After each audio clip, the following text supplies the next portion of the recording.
കാറ്റത്തെ കിളിക്കൂടിൻ്റെ ഇന്നത്തെ എപ്പിസോഡിലേക്ക് എല്ലാവർക്കും സ്വാഗതം. വീഡിയോ ആദ്യമായി കാണുകയാണെങ്കിൽ സപ്പോർട്ട് ചെയ്ത് സബ്സ്ക്രൈബ് ചെയ്ത് ലൈക്ക് ചെയ്യാൻ മറക്കല്ലേ.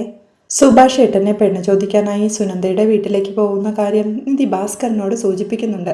അവള് പിൻവാതിൽ വഴി ഒളിച്ചും പാത്തും വരുന്നത് തന്നെ തനിക്ക് ഇഷ്ടമല്ല. എന്തെങ്കിലും ആട്ടെ പോട്ടെ എന്ന് കരുതിയാൽ തന്നെ അവളും അവളുടെ വീട്ടുകാരും കൂടി ചെയ്തതോ. സുഭാഷിനും ഇവർക്കുമെതിരെ പോലീസ് സ്റ്റേഷനിൽ പരാതി കൊടുത്തില്ലേ. ഒരു ഫ്രോഡ് ഫാമിലിയാ അത്. മോളെ, കോളേജിൽ പോയി വലിയ ആർക്കിടെക്ചർ പഠിച്ചിട്ടൊന്നും കാര്യമില്ല. മനുഷ്യരെ നിരീക്ഷിക്കാനുള്ള ബോധം വേണം, അത് നിനക്കില്ല എന്ന് നിധിയോടായി പറഞ്ഞ് മക്കളോടായി എടാ പിള്ളേരെ, ഇവളുടെ വാക്കും കേട്ട് പോയി നാണം കെടാൻ നിൽക്കണ്ട. ഇവൾക്ക് ആ കുടുംബക്കാരെ അറിയില്ല, പറഞ്ഞ് മനസ്സിലാക്കി കൊടുക്ക് എന്ന് ഓർമ്മിപ്പിച്ച് അച്ഛൻ അകത്തേക്ക് കയറി പോവുകയാ. അച്ഛൻ പറയുന്നത് കേട്ട് മനസ്സ് മാറണ്ട, നമുക്ക് എന്തായാലും പോയി സംസാരിച്ചു വരാം, അതിലൊരു മാറ്റവുമില്ല, എന്താ എന്ന് നിധി സുധീഷിനോടും കൂട്ടരോടും ചോദിക്കെ പോവാമെന്ന് അവരും സമ്മതിക്കുക. അവിടെ സുനന്ദയുടെ അച്ഛനും ഗംഗാധരമാമനും ഫുഡ് കഴിച്ചുകൊണ്ടിരിക്കുമ്പോഴാണ് കോളിംഗ് ബെല്ലിന്റെ ശബ്ദം കേൾക്കുന്നത്. ലളിത ചെന്ന് വാതിൽ തുറക്കുമ്പോഴേക്കും കാണുന്നത് മുന്നിൽ നിൽക്കുന്ന നിധിയെയാണ്. അന്ന് പോലീസിനെയും കൂട്ടി വന്നു. ഇന്നെന്താ കൂടെ പട്ടാളമാണോ എന്ന് ലളിത ചോദിക്കുമ്പോ അല്ല കൂടെ എന്ന് പറഞ്ഞ് ഗേറ്റിനരികിൽ നിൽക്കുന്ന ഹരീഷിനെയും നികേഷിനെയും സുധീഷിനെയും കാണിക്കുന്നുണ്ട് നിധി. ഓ, കൂടെ വാനരസംഘം ഉണ്ടോ? ഇന്നെന്താ ഉദ്ദേശം?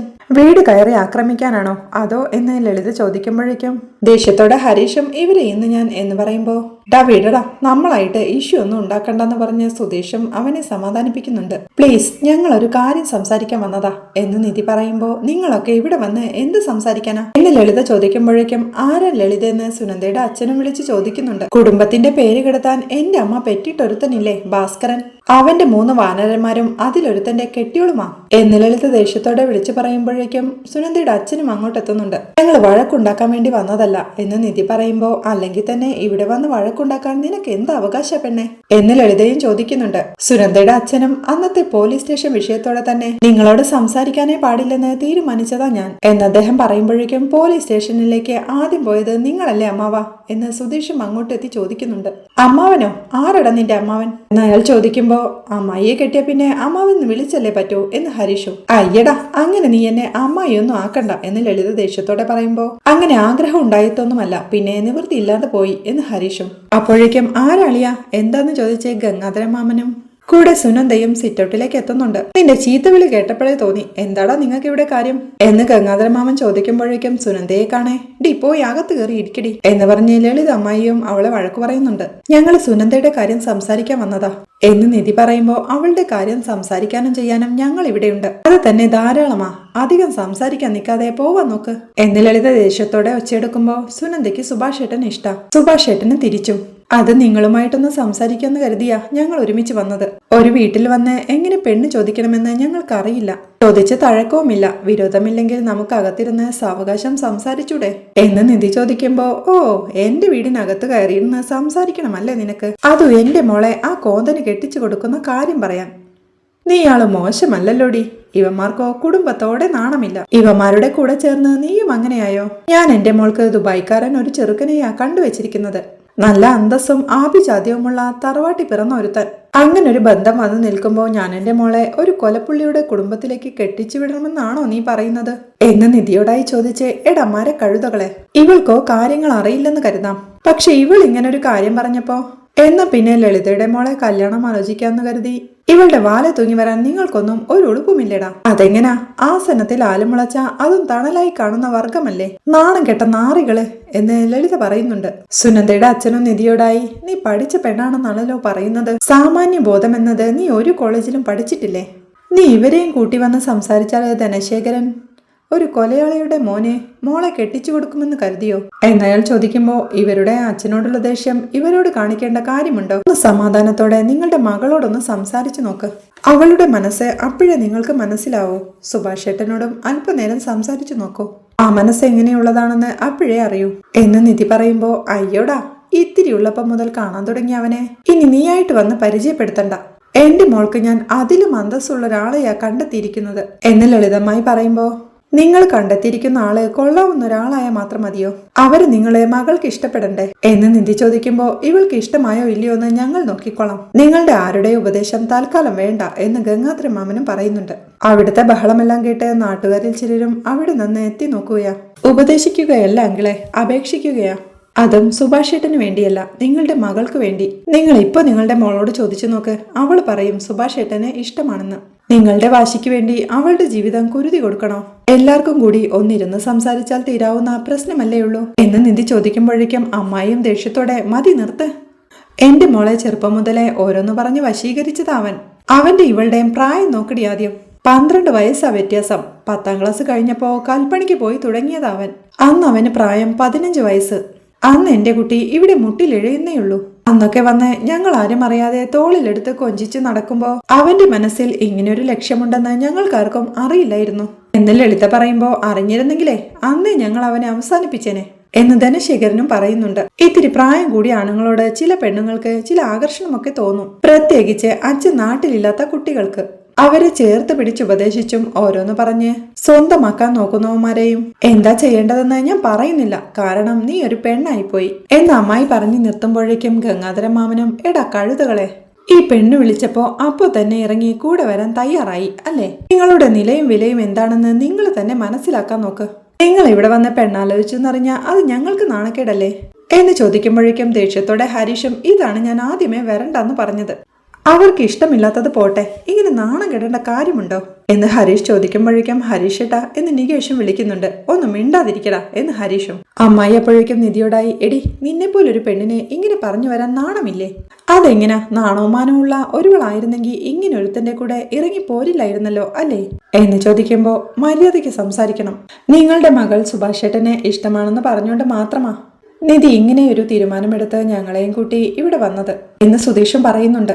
മര്യാദ എന്താണെന്ന് അറിയാമായിരുന്നെങ്കിലേ നിങ്ങൾ ഈ വീടിന്റെ മുന്നിൽ വന്ന് നിൽക്കാനേ പാടില്ലായിരുന്നു.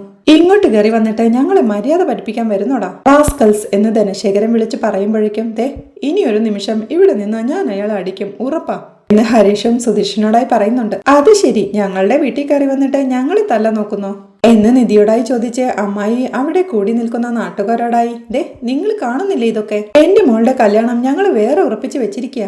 ഇവരെയും ഇവരുടെ കുടുംബത്തെയും നിങ്ങൾക്ക് എല്ലാവർക്കും അറിയാവുന്നതല്ലേ. ആ വീട്ടിലേക്ക് എന്റെ മോളെ അയച്ച് അവളുടെ ജീവിതം തുലയ്ക്കാൻ ഞങ്ങൾ തീരുമാനിച്ചിട്ടില്ല. അതിന് വീട്ടിൽ കയറി വന്ന് തല്ലും കൊല്ലുമെന്നൊക്കെ ഭീഷണിപ്പെടുത്തിയ അത് ചോദിക്കാൻ നാട്ടുകാരൊന്നുമില്ല ഇവിടെ. ഞങ്ങളുടെ നേരെ എന്തുമാവാന്നാണോ എന്നമായി കരഞ്ഞു വിളിച്ച് ചോദിക്കുമ്പോഴേക്കും, ദേ ഞങ്ങൾ വഴക്കുണ്ടാക്കാൻ വന്നതൊന്നുമല്ല എന്ന് സുധീഷും പറയുന്നുണ്ട്. ഇതെങ്ങാനും എന്റെ മോളെ കെട്ടാൻ വരുന്ന ചെറുക്കന്റെ വീട്ടുകാരറിഞ്ഞ എന്താവും അവസ്ഥ എന്ന് അമ്മായി വീണ്ടും കരച്ചിലോടെ നാട്ടുകാരോടായി ചോദിക്കുമ്പോഴേക്കും അതിലൊരാൾ മുന്നോട്ട് വന്ന്, അവർക്കിഷ്ടമല്ലെങ്കിൽ നിങ്ങൾ എന്തിനാ കിടന്ന് അലമുണ്ടാക്കുന്നേ എന്ന് ചോദിക്കുമ്പോ, അതെ അവര് വേറെ കല്യാണം നിശ്ചയിച്ചതല്ലേ എന്നങ്ങോട്ട് വന്നൊരു സ്ത്രീയും, വെറുതെ വഴക്കുണ്ടാക്കാതെ പോവാൻ നോക്ക് സുധീഷേ, അതെ അനിയന്മാരെ വിളിച്ചോണ്ട് പോവാൻ നോക്ക് എന്ന് വേറൊരാളും പറയുമ്പോഴേക്കും, വാ പോവാം, ഇനി നിന്നാ ശരിയാവൂല എന്ന് സുധീഷ് നിധിയോടായി പറയുമ്പോഴേക്കും, അതെ ഇനി നിന്നാ എന്റെ കൺട്രോൾ പോവും എന്ന് ഹരീഷും. അങ്ങനെ അവരെല്ലാം കൂടി ഇറങ്ങി പോകുമ്പോഴേക്കും അമ്മായിയും അവിടെ നിൽക്കുന്ന നാട്ടുകാരോടായി, എന്നും ഇങ്ങനെയാ ഇവിടെ വന്ന് വഴക്കുണ്ടാക്കാൻ നിൽക്കുക, എനിക്കെന്റെ മോളെ സമാധാനമായി കെട്ടിച്ചു വിടാൻ പോലും പറ്റുന്നില്ല എന്ന് പറയുന്നത് കേൾക്കുന്ന നിധിയും തിരിഞ്ഞു നോക്കുമ്പോൾ കാണുന്നത് സങ്കടത്തോടെ കരഞ്ഞോണ്ട് നിൽക്കുന്ന സുനന്ദയാണ്. അത് കാണുന്ന അമ്മായിയും കൂട്ടരും സുനന്ദയെ വഴക്ക് പറഞ്ഞ് അകത്തേക്ക് ഓടിച്ചു വിടുന്നുണ്ട്. നിധിയും പതിയെ അവിടെ നിന്ന് നടന്നു നീങ്ങുക. അവിടെ സുഭാഷ് വർക്ക് സൈറ്റിൽ പണിയെടുത്തോണ്ടിരിക്കുമ്പോഴാണ് 6 മാസം മുമ്പ് പെങ്ങളുടെ കല്യാണം എന്ന് പറഞ്ഞു പോയ ഒരു ജോലിക്കാരൻ തിരികെ എത്തുന്നത്. വായിക്ക് എത്തിയതിന് സുഭാഷ് അവനെ വഴക്കു പറയുമ്പോഴേക്കും, കേരള മേര ഗൾഫ് ഹേ എന്നവനും, ഇനി ഈ ഗൾഫിൽ നിന്ന് തിരിച്ചു പോവാന്ന് വിചാരിക്കണ്ട, പണിക്ക് ആളെ കിട്ടാതെ ഞാൻ ഇവിടെ കിടന്ന് വിഷമിക്കുവാ, അടുത്തൊന്നും ലീവില്ല കേട്ടല്ലോ എന്ന് സുഭാഷും. ഓക്കെ ലീവ് വേണ്ട, 3 വർഷം കഴിഞ്ഞ് ഞാൻ ലീവ് എടുക്കുന്നുള്ളൂ എന്ന് അയാളും. ഓ ഇപ്പൊ 3 വർഷം കഴിഞ്ഞൊക്കെ മതി എന്ന് പറയും, 3 മാസം കഴിയുമ്പോ അങ്ങ് തുടങ്ങുമെന്ന് സുഭാഷും. ഇല്ല സുഭാഷേട്ടാ നെഹി എന്ന അയാളും. എന്നാ പോയി തുടങ്ങിക്കോന്ന് പറഞ്ഞ് അവനെ പറഞ്ഞു വിടുമ്പോഴേക്കും സുഭാഷിന്റെ മൊബൈൽ റിങ് ചെയ്യുകയാ. നാട്ടുകാരനായ ബാലകൃഷ്ണൻ എന്നൊരാളായിരുന്നു സുഭാഷിനെ വിളിച്ചത്. തന്റെ അനിയന്മാരും സുധീഷിന്റെ ഭാര്യയും കൂടി ആ ഗംഗാധരന്റെ വീട്ടിൽ വലിയ അലമ്പാണല്ലോ എന്ന് പറയുമ്പോ, അലമ്പോ എന്ന് അമ്പരപ്പോടെ സുഭാഷും. ആ ലളിത എവിടെ കിടന്ന് തുള്ളുന്നത് കണ്ടു. ഇവര് എന്തൊക്കെയോ പറയുന്നത് കേട്ടു. എന്തിനാണ് വെറുതെ അവരുടെ വീട്ടിൽ പോയി വഴക്കുണ്ടാക്കുന്നത്, മൈൻഡ് ചെയ്യാതെ വിട്ടാ പോരെ എന്നയാൾ ചോദിക്കുമ്പോ, ഇപ്പൊ അവിടെ ഉണ്ടോന്ന് സുഭാഷും. ഞാൻ കണ്ടിട്ടാ വരുന്നത്, നിന്നെ ഒന്ന് വിളിച്ചു പറയാമെന്ന് കരുതി എന്ന് പറഞ്ഞ് അയാളും കോൾ വെക്കുകയാ. സുഭാഷ് അപ്പോഴേക്കും ബയ്യയോട് തന്റെ കവർ എടുക്കാനായി വിളിച്ചു പറയുന്നുണ്ട്. തിരിച്ചു വന്ന ദീപകിനെ വിളിച്ച്, ദീപകെ ഞാനിപ്പോ വരാം, നിങ്ങൾ ഇത് ഫിനിഷ് ചെയ്യേ എന്ന് പറയുമ്പോ, എന്താ വയ്യ പ്രോബ്ലം എന്ന് ദീപക്കും ചോദിക്കുന്നുണ്ട്. ഒന്നുമില്ല പണി നടക്കട്ടെ എന്ന് പറഞ്ഞ് സുഭാഷ് പെട്ടെന്ന് തന്നെ അവിടെ നിറങ്ങുകയാ. അവിടെ സുനന്ദയുടെ വീട്ടിൽ ചെന്ന് നാണം കെട്ടെത്തിയ നിധിയെയും കൂട്ടരെയും ഭാസ്കരൻ ചോദ്യം ചെയ്തോണ്ടിരിക്കുക.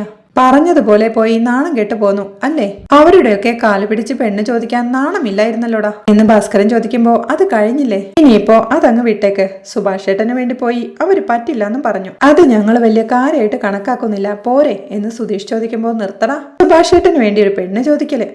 ഞാൻ രാവിലെ നിങ്ങളോടൊക്കെ എത്ര തവണ പറഞ്ഞതാടാ, അപ്പൊ നിങ്ങൾക്കൊന്നും കേൾക്കാൻ വയ്യ. അതെങ്ങനെ? ഞാൻ പറയുന്നതിന് ഒരു വിലയുമില്ലല്ലോ. ഇപ്പോ പോയ നിങ്ങൾക്ക് മാത്രമല്ല ഈ കുടുംബത്തിന് തന്നെ നാണക്കേടാ. ഇനി ആ ചായക്കടയിൽ ചെന്ന അവന്റെ ആ ഗംഗാധരന്റെ ഓഞ്ഞ ചിരി കൂടി ഞാൻ കാണണം എന്ന് പറഞ്ഞ് നിധിയോടായി, എന്റെ മോളെ, ആ വീട്ടുകാരും ഞങ്ങളും തമ്മിലുള്ള പക ഈ ജന്മം തീരാൻ പോകുന്നില്ല. ഈ വീടിനും പറമ്പിനും വേണ്ടി കേസ് കൊടുത്തിരിക്കുന്നവരാ എന്റെ ചേട്ടനും പെങ്ങളും. എങ്ങനെയെങ്കിലും ഞാനും എന്റെ പിള്ളേരും തെരുവിലായ മതിയെന്ന് ചിന്തിക്കുന്നവരാ. അവരുടെ വീട്ടിൽ തന്നെ പോയി നാണം കെട്ട് ചീഞ്ഞ മോന്തയുമായി വന്നേക്കുവാണല്ലോ നിങ്ങളൊക്കെ എന്നൊക്കെ അച്ഛൻ വഴക്ക് പറഞ്ഞു നിർത്തുമ്പോഴേക്കും, അതല്ല, സുനന്ദയ്ക്ക് വേറെ കല്യാണം ആലോചിക്കുന്നുണ്ട്. അവൾക്കത് ഇഷ്ടമല്ല. അവൾ എന്നോടത് പറഞ്ഞപ്പോഴാ ഞാൻ തന്നെ ട്രൈ ചെയ്ത് നോക്കാമെന്ന് കരുതിയത് എന്ന് നിധിയും പറയുന്നുണ്ട്. അവൾക്കെന്താ വിവരമില്ലേ? എന്തു വേണമെന്ന് തീരുമാനിക്കാനുള്ള ബുദ്ധിയില്ലേ? നിന്നോട് അങ്ങനെയൊക്കെ പറയും, എന്നിട്ട് അവര് കാണിച്ചു കൊടുക്കുന്ന ചെറുക്കന് മുന്നിൽ ചെന്ന് തല നീട്ടി വെച്ച് കൊടുക്കും. നിങ്ങൾ നാണം കെട്ട് തിരിച്ചു വന്നത് മാത്രം മിച്ചം എന്നച്ഛൻ പറയുമ്പോഴേക്കും, അതെ മതി, ഇനി ഈ കാര്യത്തിൽ കൂടുതൽ സംസാരിക്കേണ്ട കാര്യമില്ല എന്ന് സുധീഷ് പറയുമ്പോ, അവരെങ്ങനെ പെരുമാറിയാലും നമ്മുടെ ഭാഗത്തുനിന്ന് ഒന്ന് ശ്രമിച്ചു നോക്കി, അത്രയേ ഉള്ളൂ. പിന്നെ ഇതിലിത്ര നാണക്കേട് തോന്നേണ്ട കാര്യമൊന്നുമില്ല. ഇതിലും നാണം കെടാനുള്ള വകുപ്പ് ഈ വീട്ടിലുണ്ടല്ലോ എന്ന് ഹരീഷും. അതെ, ഇനി അവര് ഞങ്ങളെ അപമാനിച്ചെങ്കിൽ തന്നെ അതിനുള്ള കാരണമാരാ എന്ന് നികേഷ് ചോദിക്കുമ്പോ, ആരാ എന്ന് അച്ഛനും. നിങ്ങൾ തന്നെ. നിങ്ങൾ ചെയ്തു കൂട്ടിയ കാര്യങ്ങൾ കൊണ്ടും നിങ്ങൾ ജയിലിൽ പോയതുകൊണ്ടാ ഞങ്ങൾ ഇതെല്ലാം അനുഭവിക്കുന്നത് എന്ന് നികേഷ് പറയുമ്പോഴേക്കും, നികേഷെ വേണ്ട, വെറുതെ വഴക്കിടാൻ നിൽക്കല്ലേ എന്ന് നിധിയും താക്കീത് ചെയ്യുന്നുണ്ട്. പണിസൈറ്റിൽ നിന്നിറങ്ങിയ സുഭാഷും അങ്ങോട്ട് നടന്നു വരികയാ. ദേ വരുന്നുണ്ട് എന്നച്ഛൻ പറയുമ്പോ തിരിഞ്ഞു നോക്കിയ അവർ കാണുന്നത് അങ്ങോട്ട് നടന്നു വരുന്ന സുഭാഷ് ഏട്ടനെയാണ്. നിങ്ങൾ സംസാരിക്കാൻ പോയത് അവന് വേണ്ടിയിട്ടല്ലേ, അവനോടുകൂടി പറഞ്ഞു കൊടുക്ക് എന്നച്ഛൻ പറയുമ്പോഴേക്കും സുഭാഷ് അങ്ങോട്ട് നടന്നു വന്ന്, എന്താടാ നിങ്ങൾ ചെയ്തത് എന്ന് ദേഷ്യത്തോടെ ചോദിക്കുമ്പോ, എടാ ഉത്തരം പറഞ്ഞു കൊടുക്കടാ എന്നച്ഛനും. അവരൊന്നും മിണ്ടാതെ നിൽക്കുമ്പോഴേക്കും അകത്തേക്ക് വന്ന എല്ലാവരും എന്ന് പറഞ്ഞ് സുഭാഷ് അകത്തോട്ട് കയറി പോകുമ്പോഴേക്കും, ചെല്ല് ചെല്ല്, എന്റെ മുന്നിൽ വെച്ച് വിസ്തരിക്കേണ്ടെന്ന് കരുതിയിട്ടാ, ചെല്ല്, നിങ്ങൾ എല്ലാവരും കൂടി പഞ്ചായത്ത് കൂടി ഒരു തീരുമാനത്തിലെത്ത് എന്നച്ഛൻ പറയുമ്പോഴേക്കും അവരും അകത്തോട്ട് കയറി പോവുകയാ. അവരകത്തേക്ക് എത്തുമ്പോഴേക്കും ആകെ ദേഷ്യത്തോടെ ഇരിക്കുന്ന സുഭാഷും, സുനന്ദയുടെ വീട്ടിൽ പോയിരുന്നോ എന്ന് ചോദിക്കുമ്പോ അവരൊന്നും മിണ്ടാതെ നിൽക്കുക. ചോദിച്ചത് കേട്ടില്ലേ, സുനന്ദയുടെ വീട്ടിൽ പോയിരുന്നോന്ന്. എന്നിട്ടും അവർ ഒന്നും മിണ്ടാതെ നിൽക്കുമ്പോഴേക്കും, നിധി നീ പോയിരുന്നോ? അവിടെ നിങ്ങളുമായിട്ട് ബഹളം നടക്കുന്നു എന്ന് പറഞ്ഞ് ഒരാൾ വിളിച്ചു പറഞ്ഞപ്പോഴേക്കും, നിങ്ങളെ തിരഞ്ഞ് അവിടെ പോയപ്പോ നിങ്ങൾ ആരും അവിടെ ഇല്ല എന്ന് സുഭാഷ് പറയുമ്പോ, അതൊന്നുമില്ല സുഭാഷ് ഏട്ടാ എന്ന് സുധീഷും. സുഭാഷും ദേഷ്യത്തോടെ എണീറ്റുകൊണ്ട്, എന്തൊന്നും ഇല്ലാന്ന്, നീയും ഇവരും കൂടി അവിടെ ചെന്ന് ബഹളം വെക്കുന്നു ഞാൻ കേട്ടതാണല്ലോ, എന്നിട്ടൊന്നുമില്ലെന്നോ? ദേ മര്യാദയ്ക്ക് കാര്യം പറഞ്ഞോ എന്ന് സുഭാഷ് അവരോടായി ഒച്ച വെക്കുമ്പോഴേക്കും മുറ്റത്ത് നിൽക്കുന്ന അവരുടെ അച്ഛനും, അയ്യോ ദേ മോനെ സുഭാഷേ, നിനക്ക് വേണ്ടി ഈ വീടിന്റെ മരുമകളും നിന്റെ സഹോദരങ്ങളും കൂടി സുനന്ദയെ പെണ്ണ് ചോദിക്കാൻ പോയി നാണം കെട്ട് നാറാണക്കല്ലെടുത്ത് നിൽക്കുക എന്നച്ഛൻ വിളിച്ചു പറയുമ്പോഴേക്കും, എന്താടാ ഇതൊക്കെ എന്ന് സുഭാഷ് വീണ്ടും ചോദിക്കുന്നുണ്ട്. പ്ലാൻ നിശ്ചയിച്ചത് ആർക്കിടെക്ട് നിധി. ഇവരെല്ലാം തലയാട്ടി പിന്നാലെ അങ്ങ് ചെന്നു. മുൻപേ ഗമിക്കും ഗോവുതന്റെ പിമ്പെ ഗമിക്കും ബഹുഗോക്കളെല്ലാം. അവളോടൊക്കെ എത്ര പറഞ്ഞാലും തലയിലോട്ട് കേറത്തില്ല എന്ന് അച്ഛൻ വീണ്ടും വിളിച്ചു പറയുകയാ. അതികൾക്ക് ദേഷ്യത്തോടെ സുഭാഷും, എന്താടാ സുധീഷ് ഇതൊക്കെ, ആരോട് ചോദിച്ചിട്ടാ നിങ്ങൾ അങ്ങോട്ട് പോയേ? നിങ്ങളൊക്കെ കൂടിയിരുന്ന് രഹസ്യം പറയുമ്പോ എന്തോ ഒപ്പിക്കാൻ പോകുന്നുണ്ടെന്ന് എനിക്ക് തോന്നിയതാ, പക്ഷെ ഇതായിരിക്കുമെന്ന് ഞാൻ ഒരിക്കലും വിചാരിച്ചില്ല. എടാ എന്നോടൊരു വാക്ക് ചോദിക്കാൻ നിങ്ങൾക്ക് ആർക്കെങ്കിലും തോന്നിയോ എന്ന് സുഭാഷ് ഒച്ചയെടുക്കുമ്പോഴേക്കും, ചേട്ടാ ഒരു മിനിറ്റ് എന്ന് നികേഷും. സുനന്ദേച്ചിയെ ചേട്ടന് ഇഷ്ടമല്ലേ? ചേച്ചിക്ക് ചേട്ടനെയും ഇഷ്ടമാ, അതുകൊണ്ടാ ഞങ്ങൾ പോയതെന്ന് അവനും പറയുന്നുണ്ട്. നിധിയും സുഭാഷ് ഏട്ടാന്ന് വിളിക്കുമ്പോ, നീ വീണ്ടാതിരിക്കും നിധി എന്ന് പറഞ്ഞ് നികേഷിനോടായി സുഭാഷ്, എടാ ഞാൻ പറഞ്ഞോ എനിക്ക് സുനന്ദയെ ഇഷ്ടമാണ്, അതുകൊണ്ട് നിങ്ങൾ എല്ലാവരും കൂടി പോയി പെണ്ണ് ചോദിക്കാൻ ഞാൻ പറഞ്ഞോ നിങ്ങളോട്? പിന്നെന്തിനാടാ എനിക്ക് വേണ്ടി പോയി നാണം കെട്ട് വന്നിരിക്കുന്നത്? നിങ്ങളോടൊക്കെ അവരെത്ര മോശമായി പെരുമാറി കാണുമെന്ന് എനിക്കറിയാം. എടാ ഒരു വാക്ക് പോലും ചോദിക്കാതെ എന്തിനാടാ അതിന് പോയി നിന്നു കൊടുത്തത് എന്ന് സുഭാഷ് ഒച്ച വെക്കുമ്പോ, സുഭാഷ് ഏട്ടാ ഒരു തവണ ഒന്ന് ട്രൈ ചെയ്ത് നോക്കാമെന്ന് കരുതിയിട്ടാ. ചേട്ട വിട്ടേക്ക്, ഇതൊന്നും വലിയ കാര്യമാക്കണ്ടെന്ന സുധീഷും. എനിക്കത് വലിയ കാര്യം തന്നെയാടാ. എനിക്ക് വേണ്ടി എന്റെ അനിയന്മാര് ഏതോ ഒരു സ്ഥലത്ത് പോയി അപമാനിക്കപ്പെടുന്നത് എനിക്ക് വലിയ കാര്യം തന്നെയാടാ. ഇതുവരെ എന്നോട് പറയാതെ നിങ്ങൾ ഒരു കാര്യവും ചെയ്തിട്ടില്ല. ഇതെന്താടാ പുതിയൊരു വഴക്കം എന്ന് സുഭാഷ് ദേഷ്യത്തോടെ ചോദിക്കുമ്പോ, സുഭാഷ് ഏട്ടാ ഞാനാ എന്ന് നിധി പറയുന്നുണ്ട്. മോളെ നീ കുറച്ചു നേരം മിണ്ടാതിരിക്കെ എന്ന് അവളോടായി പറഞ്ഞ്, എടാ നിങ്ങൾക്കെങ്കിലും എന്നോട് ഇത് പറയാൻ തോന്നിയില്ലല്ലോ അല്ലേ എന്ന് ഹരീഷിനോടും നികേഷിനോടുമായി സുഭാഷ് ചോദിക്കുക. സുഭാഷ് ഏട്ടാന്ന് ഹരീഷ് വിളിക്കുമ്പോഴേക്കും, പോടാ എന്ന് ദേഷ്യത്തോടെ പറഞ്ഞ് സുഭാഷും അവിടെ നിന്ന് ഇറങ്ങി പോവുകയാ. നിധിയും സങ്കടത്തോടെ എല്ലാവരോടുമായി സോറി, അവർ ഇത്രയും മോശമായി പെരുമാറുമെന്ന് ഞാൻ കരുതിയില്ല. ആദ്യം നിങ്ങൾ വേണ്ടെന്ന് പറഞ്ഞത് ഞാൻ കേട്ടാ മതിയായിരുന്നു എന്ന് പറയുമ്പോൾ സാരില്ല, അത് വിട്, നമുക്ക് നോക്കാമെന്ന് പറഞ്ഞ് ഹരീഷും അവിടുന്ന് പോവുകയാ. ഇട്ടത്തി നല്ലതിനു വേണ്ടി ചെയ്തതല്ലേ, സാരമില്ല എന്ന് പറഞ്ഞ് നികേഷും അവിടുന്ന് പോകുമ്പോഴേക്കും സുധീഷും നിധിയോടായി, നിധി ചേട്ടന്റെ ദേഷ്യമൊക്കെ കുറച്ചു നേരത്തേക്കേ ഉണ്ടാവൂ, ഇയാൾ അതൊന്നും കാര്യമാക്കണ്ട എന്ന് പറഞ്ഞ് അവനും നടന്നു നീങ്ങുമ്പോഴേക്കും നിധിയും ആകെ ടെൻഷനോടെ അവിടെ തന്നെ നിൽപ്പാ. പിന്നീട് ഉമ്മറത്ത് ടെൻഷനോടെ നിൽക്കുകയായിരുന്ന സുഭാഷിന്റെ അരികിലേക്ക് നിധി ചെല്ലുന്നുണ്ട്. സുഭാഷ് ഏട്ടാന്ന് അവൾ വിളിക്കുമ്പോ പറ മോളെ, എന്താ വേണ്ടതെന്ന് സുഭാഷും. നടന്ന കാര്യങ്ങൾക്ക് അവരാരും അല്ല കാരണം സുഭാഷ് ഏട്ടാ, ഞാൻ പറഞ്ഞിട്ടാ അവരതൊക്കെ ചെയ്യാൻ നിന്നത്. ആദ്യം അവരാരും വരില്ലെന്ന് പറഞ്ഞതാ, ഞാൻ അവരെ നിർബന്ധിച്ച് കൂട്ടിക്കൊണ്ടു പോയത്. എന്നോട് നോ പറയാൻ പറ്റാത്തോണ്ട് അവര് വന്നതാ, തെറ്റെന്റെയാ സുഭാഷ് ഏട്ടാ, അവരുടെ ഭാഗത്തല്ല എന്ന് നിധി പറയുമ്പോ തന്റെ കണ്ണുനീർ തുടച്ചുകൊണ്ട്, മോളെ എനിക്ക് എന്താ പറയേണ്ടതെന്ന് അറിയില്ല, നീ എന്തിനെ അവരുടെ ഉമ്മറത്ത് ചെന്ന് നാണം കെടണം, നിങ്ങൾക്കാർക്കും ഒരു പ്രശ്നവും ഉണ്ടാവരുതെന്നാ എന്നും ഞാൻ പ്രാർത്ഥിക്കുന്നത്. നീയും അവരുടെ കൂടെ അവരുടെ വീട്ടിൽ പോയി നാണം കെട്ട് വന്നല്ലോന്നോർത്ത് എനിക്ക് അസങ്കടമാവുന്നത് എന്ന് സുഭാഷ് പറയുമ്പോ, സുനന്ദയ്ക്കും സുഭാഷ് ഏട്ടനും തമ്മിൽ ഇഷ്ടമാണെന്ന് അറിയാവുന്നുണ്ടാ ഞാൻ എന്ന് നിധിയും. എല്ലാരും പോയി സംസാരിച്ച ഈഗോ ഒഴിവാക്കി അവര് കല്യാണം നടത്തി തന്നാലോന്ന് ഞാൻ വിചാരിച്ചു എന്ന് നിധി പറയുമ്പോ, എനിക്ക് അവളെ ഇഷ്ടമാണ്. ആ ഇഷ്ടം ആദ്യമൊക്കെ ഒളിച്ചു വെക്കാനാ ശ്രമിച്ചത്. നിങ്ങളുടെ കല്യാണത്തിന്റെ പാർട്ടിയുടെ അന്ന് അവള് നേരിട്ട് വന്ന് അത് പറഞ്ഞതിനു ശേഷം അതങ്ങനെ എനിക്ക് ഒളിച്ചു വെക്കാൻ പറ്റാതായി എന്ന് സുഭാഷ് പറയുന്നിടത്താണ് ഇന്നത്തെ എപ്പിസോഡ് അവസാനിക്കുന്നത്. വീഡിയോ ഇഷ്ടമായാൽ സപ്പോർട്ട് ചെയ്ത് സബ്സ്ക്രൈബ് ചെയ്ത് ലൈക്ക് ചെയ്യാൻ മറക്കല്ലേ.